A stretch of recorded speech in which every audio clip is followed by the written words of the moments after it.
In this video, I am going to teach you how to avoid 3 common traps in B2B sales. Yes, traps. Sometimes prospects are using you and you're not even aware of it. And it will cost you a lot of time, energy, and it's even emotionally hard to deal with. So, let me describe to you the 3 traps and how you can avoid them. Trap number 1, you are being used to pressure someone else. Prospects will act as if they're interested in doing business with you, but in reality, all they want is your best possible prices. Because they want to use your prices to pressure an existing partner that they're already doing business with. And this is because they sometimes lack leverage and will use you and others to get the best possible prices and show them to their existing partner, putting pressure on them to lower their prices. So this is basically a cost-saving play, and you are being used. What can you do to avoid this? First of all, qualify.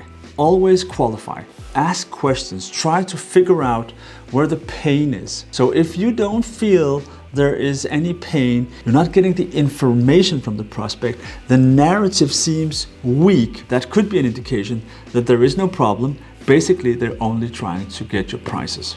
So if you sense that, I suggest you ask directly, what is this about? Is this a pricing game, or are you really interested in doing business? I think it's fair to confront the prospect and tell them that you're not interested in wasting their time, nor are you interested in wasting your own time. Is there a real motivation or not? And if there is no motivation, well, maybe you should back out. People will respect you for that.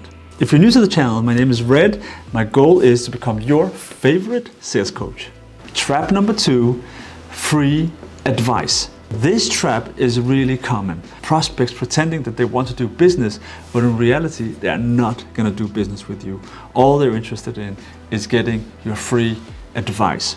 Your advice, or maybe even your teammates, getting them involved in a sales process or in a buying process seen from their perspective, where they can just ask questions and get information to cover the gaps in their knowledge. This is not a fair play. In my opinion, a prospect should say this directly. We're not going to buy anything. We don't have the budget. We don't have a timeline.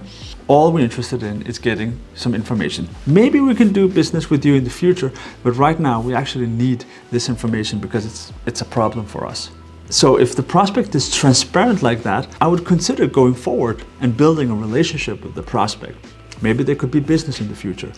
But if they're not being transparent like that and just using you meeting after meeting, call after call, you putting together offers, spending a lot of hours with your colleagues trying to win them over, in reality there's no budget, there's nothing, it's not going to happen.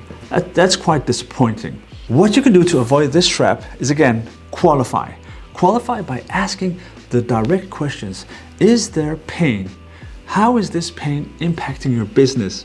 Do you have a budget to solve this problem? When is it relevant to solve this problem? These questions are really hard to avoid, because if you don't get the answers to these questions, you can sense the narrative is a bit weak, and you can then choose to whether back out or play the game. Again, you can back out respectfully, or you can play the game at least with open eyes. And finally, trap number 3 that you really want to avoid is they can't say no. The prospect plays along as if they're going to buy something, but in reality, they're not going to buy anything because they are actually afraid of declining. They're afraid of confronting you and saying no. Some people find it difficult to say no. This is just a human thing. And you don't want to end up there, because basically this trap is self-imposed. You are the reason why you and your prospect end up in this trap. Why? Because you have been a little bit too aggressive. You have added a little bit of pressure, trying to push the prospect into some kind of conversation without really testing whether there is a foundation or not. Often salespeople will feel like, oh, I got the meeting, and that meeting is kind of like a validation of an opportunity. It is not. A prospect saying yes to a meeting or a call or something like that doesn't mean that there is a solid foundation beneath this opportunity. So what you want to do is to, number 1, avoid adding pressure. Pressure is poison in sales, right? That's number 1. Number 2, you want to ask questions that allows the prospect to opt out. And this you can test. If they opt out, you know there's no real interest.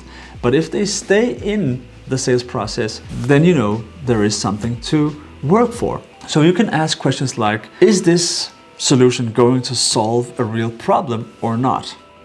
Is this solution interesting to you or not? You see what I'm doing? Always adding or not, because or not becomes that alternative door that they can open and say, basically it's not an issue, it's not a problem, we are actually solving it in another way.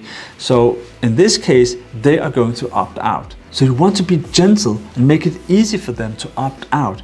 Because if they opt out, you know there's nothing. If they stay with you, you know there is a chance that you will win.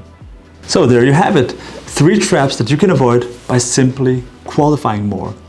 And a key component in qualification is preparation. If you want to learn how to prepare like a champion, I suggest you watch this video.